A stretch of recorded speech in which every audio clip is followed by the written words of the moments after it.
Let's talk now about the United States during and after World War I. The thing that most people who know anything about U.S. history understand is that World War I was that war in Europe that involved a lot of guys in flat helmets dredging around in trenches. It involved the Red Baron and Eddie Rickenbacker flying around above those trenches. It involved horrific warfare with machine guns and artillery, and eventually everybody started using tanks and poison gas.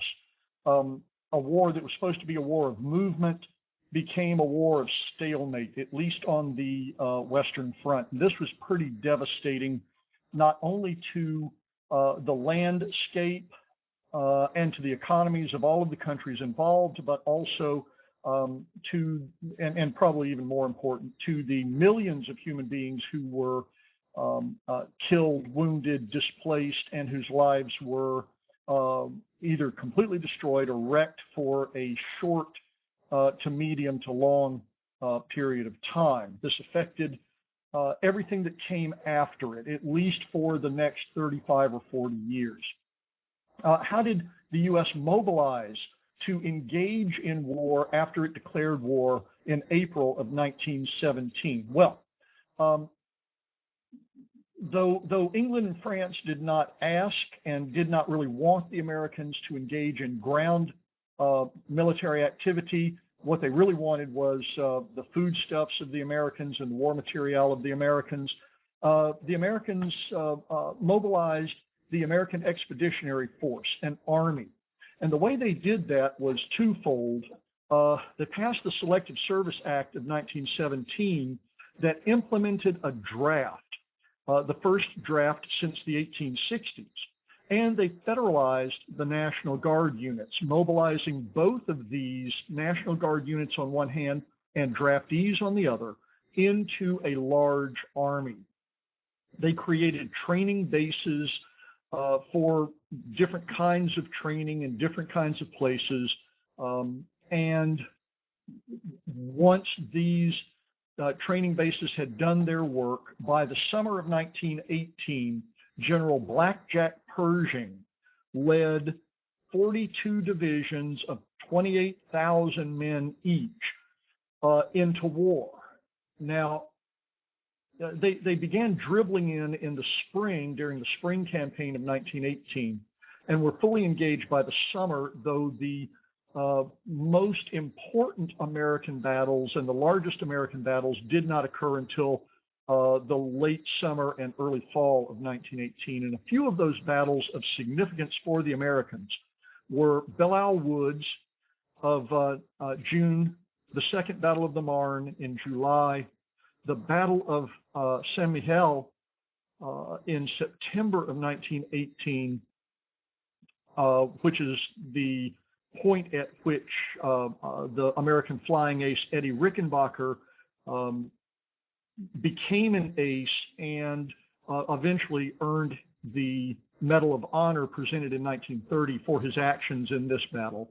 And the Battle of the Meuse, September through November 1918, and this is a battle that produced Sergeant Alvin York, well known for having captured upwards of 130 German soldiers by himself, armed with his 5-shot rifle. But this is not the most important thing for the U.S. What happened on the home front is, to me, significantly more important than the fielding of an army and the heroics of the men and women involved in that titanic struggle. How did the U.S. home front organize for war? Well, they organized for total war, and this is the first time in U.S. history that the entire nation mobilized for total war. The Civil War came closest. The Confederacy in the Civil War was mobilized for total war. That is, all of the resources of the area were devoted to prosecuting the war. The Union, however, did not mobilize for total war in the Civil War. There were other things that the Union was doing besides occupying itself with war. But for World War I, the U.S. did mobilize for total war. It turned all of its resources over to the making of war.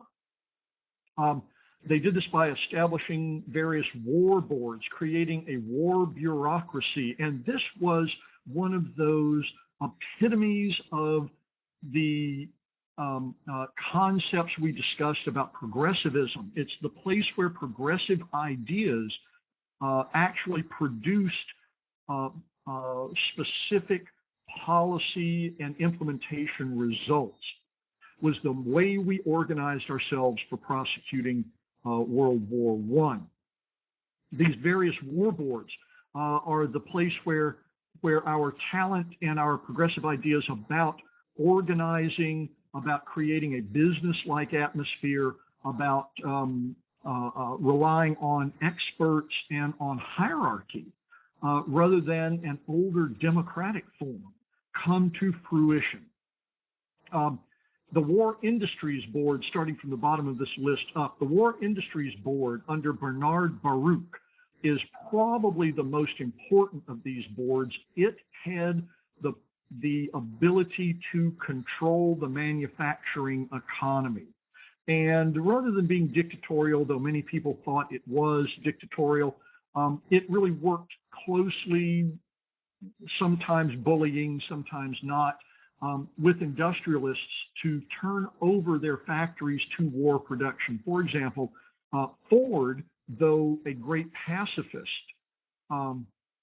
even trying to interfere with the onslaught toward war, was convinced to turn his car making facilities over to the production of war material, including tanks. The U.S. Food Administration under Herbert Hoover, who was called the Food Czar, decided not to quote unquote Prussianize American food production and consumption, but to use voluntary measures, to use moral suasion, to persuade Americans to cut back on the amount of food they ate, to cut back on consuming food and begin producing food, and to save as much food as possible. That way, and Americans did that, and they not only fed themselves and kept prices under control, which had started to skyrocket by December of 1916, but they were able to feed England and feed their own troops and feed France as well. The Committee on Public Information was one of these progressive era concepts in which moral suasion was and propaganda, which was not a dirty word at that point, was taken to extremes under George Creel, who understood the value of good, well-made propaganda in aiming the American psyche toward pursuing a specific goal, which was defeating the German enemy. And other things occurred, like the U.S. Railroad Commission, which nationalized the railroad under William McAdoo, who was the Secretary of the Treasury. In addition to war bureaucracy, we mobilized informally through what is called the Great Migration.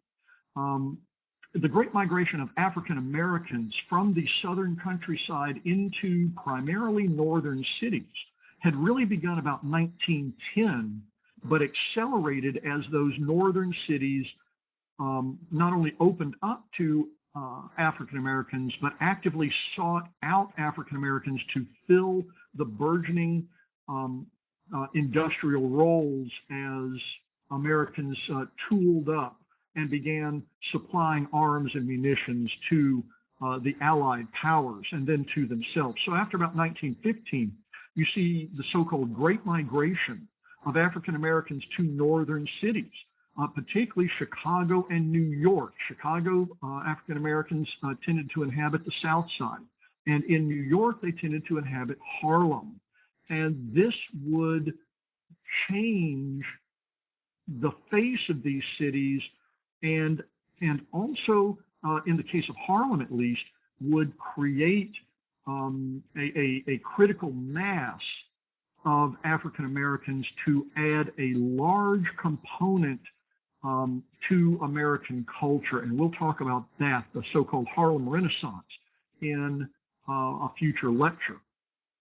In addition, there was a large white migration from the countryside to the city. And not only did white and black rural dwellers move to northern cities, they also moved into southern cities. As the federal government poured money into some southern cities, such as Montgomery for Camp Sheridan, or into Mobile for shipbuilding, for example, in Alabama, then you see large numbers of workers, both white and black, pouring into these cities. Some of them, after the war, left. Some of them remained behind. So the Great Migration is not just, as it has been portrayed in the past, African Americans moving from the South to the North, though that happened in large and obvious numbers.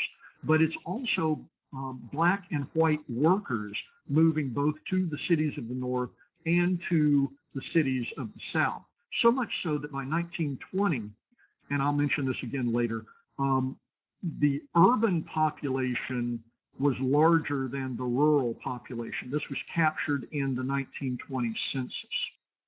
Another way that the Americans organized the home front was by enforcing conformity. Right after war was declared in the U.S., in fact, even before war was declared, Germans found themselves persecuted, not prosecuted unless they committed crimes, but for being German or German American. And the preparedness movement from 1915 on made a big deal about criticizing hyphenated Americans, those of European descent, the enemy descent, Germans, even Italians, who still considered themselves German Americans and Italian Americans. They were denigrated and frequently subject to vigilante intimidation. And this only increased, particularly on the Germans, after after war was declared. We see the persecution of radicals and pacifists as well. Anybody who was not considered to be part and parcel of this great American adventure in Europe was seen to be an enemy, and they were persecuted, and sometimes persecuted not just by vigilante justice, but also by the actions, illegal in many cases, and unwarranted in most cases, of the authorities, sometimes local, sometimes state, later on national. We see, too, the creation at the national level of acts to specifically make illegal certain kinds of beliefs and speech. The Espionage Act of 1917 defined as espionage many acts of resistance to the draft. And the Sedition Act of 1918 made it a crime to speak against the U.S. war effort. So the Sedition Act contradicted the free speech clause of the First Amendment, and ultimately was had some trouble in court because of that. And many of the sedition cases were thrown out of court, though the act itself was never declared unconstitutional. But these two acts of Congress then suppressed dissent and sent a number of anti-war radicals like Eugene Debs to prison for urging resistance to being drafted into the military. We also see the rising of kind of a hard edge of the Americanization movement called 100% Americanism. It's one of those mass movements, kind of mass hysteria, you might say, in which people as a people could find themselves accused of not being patriotic enough and consequently subject to harassment, intimidation, bullying, persecution. And we find this 100% Americanism, people wore that like a badge, you might say, wore it on their sleeve. They declared themselves to be 100% Americans, and if you weren't 100% American, you could run afoul of them. And we see this as a large component of the revived Ku Klux Klan. The second KKK had revived in 1915, and we see 100% Americanism as part of their program, though they weren't a big component of U.S. society at that time. They became much bigger in the 1920s. Nevertheless, that idea of 100% Americanism, of having to be and prove and always prove, that is, that you are that you subscribe to a particular version of what it means to be American, and you support certain political positions, then in order to prove this, we find that becomes substantially more prominent in public discourse. We see also, and this isn't how the Homefront prepared, but it's a problem on the Homefront, the influenza pandemic of 1918. We call it the Spanish flu. It really wasn't. It was an influenza that went to Europe with American troops. It actually occurred in the U.S., went to Europe in the fouled and weakened condition. Many troops caught it. They brought it back to the United States, and at the same time, other troops caught it, and in going back home, took it to their own countries too, and became a worldwide pandemic, killing millions of people in 1918 in the fall, which is the flu season, and then again in 1919. These are issues that we had to work with on the home front of the U.S., things that became important to us, and even if they are not talked about very much anymore, still impact us today. Well, how did we ultimately get out of the war? How did the war finally end? We all know that on the 11th hour of the 11th day of the 11th month of 1918, the Germans, French, English, and U.S. signed an armistice. Now, remember, an armistice is not a peace treaty. It is merely an agreement to cease fighting and to hold the lines where they are and to stop attacking each other militarily. Now, it's beyond the scope of this course and beyond the scope of this lecture to discuss the wild abandon with which the Germans in particular fled their trenches in order to get back home, and how the radicalism, particularly of the Bolshevik Revolution that had occurred in about a year earlier in November of 1917, had inflamed the passions of the political left in Germany, Hungary, Austria, and how there was a struggle for control of these countries. Soon after the armistice, the Kaiser abdicated in Germany, leaving it for the Weimar Republic to pick up the pieces, and they did it poorly, which this and the Treaty of Versailles led to German resentment that led itself to World War II. But this began with the armistice. Beginning in January of 1919, the Allied victors met in Versailles in order to lay down conditions for the final peace treaty that would be quite literally imposed on the Germans. The Germans were not really party to the peace treaty. The Austrians were not really party to the peace treaty. This was negotiations primarily, overwhelmingly, between the big four players at the peace conference at the Palace of Versailles. Wilson, President Wilson of the U.S., David Lloyd George of England, Georges Clemenceau of France, and Orlando, whose first name, of course, escapes me right now, of Italy. President Wilson traveled to the peace conference at Versailles rather than sending his Secretary of State, Robert Lansing. Lansing went, but Wilson went also. And Wilson had proposed prior to the armistice a peace without victory. And you can put that in quotes, peace without victory, based on what he called the 14 points. Now, some of these points go back into the 1880s and criticize the way diplomacy had been carried on. And this is part and parcel of Wilson's idealism. For example, he wanted no secret treaties. No secret treaties.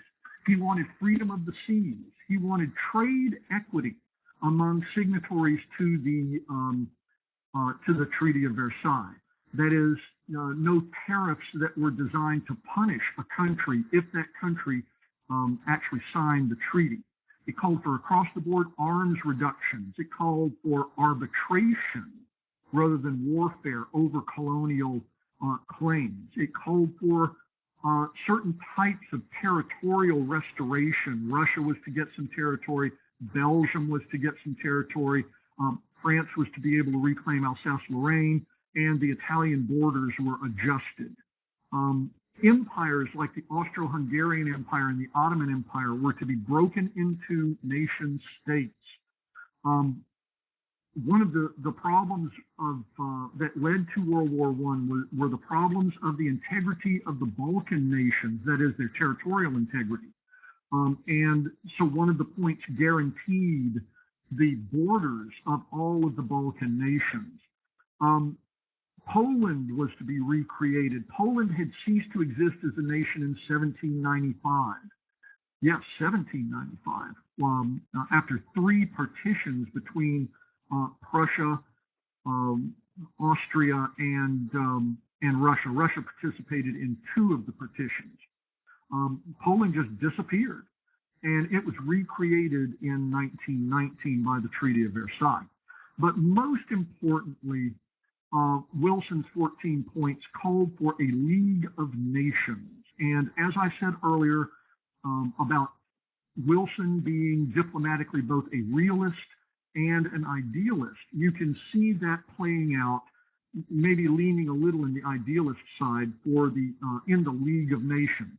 Now, I say that not because I criticize the League of Nations as a concept, but because the idealist in Wilson structured the League of Nations in such a way that it was not as practical and workable as it could have been had the practical diplomat in him, the realist, had prevailed. Nevertheless, he did propose these, and he was seen, when he arrived in Europe, he was feted as a hero. People loved Wilson. Of course, he got almost nothing, almost none of his 14 points. There was some territorial switching around, but there certainly was not a peace without victory. Because these other three lions, warrior lions of the Big Four, particularly Clemenceau of France, simply wanted to punish Germany, not so much for World War I, but for the Franco-Prussian War of 1870. Yeah, strange, huh? Okay. Here's a photograph of the Big Four. You can see Lloyd George to the left speaking with Orlando of Italy, Clemenceau answering the question, I am the walrus, and Wilson in this photograph. Let's talk now about what the Treaty of Versailles actually did. The Treaty of Versailles, and I think you're going to find a lot of agreement about this among historians, just mistreated and maltreated Germany.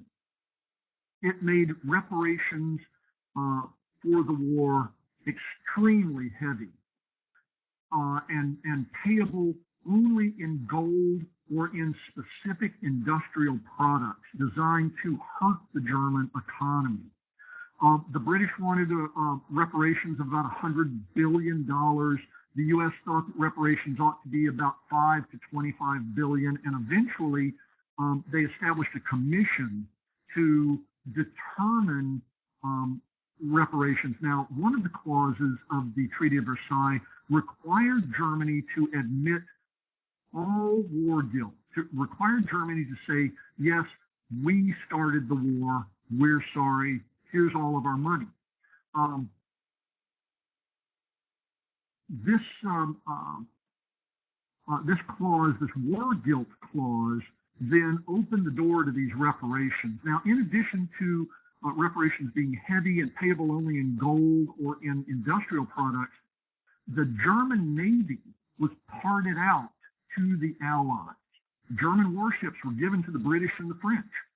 The French established a 15-year protectorate over the Saar Valley, an industrial area, and in 1923 to 25 invaded the Ruhr Valley in order to seize the industrial capability to force the Germans to begin paying reparations. The Germans had suffered hyperinflation. At one point, $1 could buy 62 billion Deutschmarks. And in some instances, and this isn't apocryphal, this is true, people who went out to dinner would pay for their dinner when they ordered it, because by the time they were finished, the price would have gone up. Inflation was just completely out of control. And this was a problem of the so-called Weimar Republic. This is a problem that faced the Weimar Republic, which replaced the Kaiser and then fell to the establishment of the Third Reich in 1933. New nations were built around Poland. The Austro-Hungarian Empire was broken up into separate nations, and the Ottoman Empire was broken up into separate nations as well. This redrew the map of Europe. Now, the League of Nations, of course, was established by the Treaty of Versailles. Germany was not allowed to join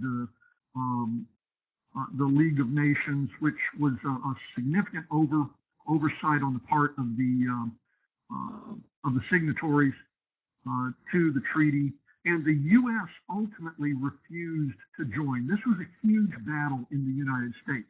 The United States never ratified the Treaty of Versailles. There was an enormous campaign carried out by Woodrow Wilson when he returned in June of 1919. He began speaking in favor of this. His political enemies in the Senate wanted to kill the treaty in order to damage Wilson. Wilson went on a 10,000-mile speaking tour and suffered a stroke on September 26, 1919, that left him completely debilitated. Now, in one of those little secret histories of the U.S., his wife, Edith Wilson, and Wilson's doctor never told anybody how deeply ill Wilson was, because that would, his incapacity, and he was completely incapacitated, his incapacity would have triggered the vice president taking over as president, and Edith Wilson and Woodrow did not want that. They wanted him to remain president, so they did not perform their constitutional duty and informed the vice president that the president was debilitated. Ultimately, his disability remained with him. It made him very irascible and actually contributed to his inability to compromise with his political foes. And so both the Treaty of Versailles and the League of Nations were held dead in the United States. Well, with that, we will end this lecture. And as always, thank you very much for your attention.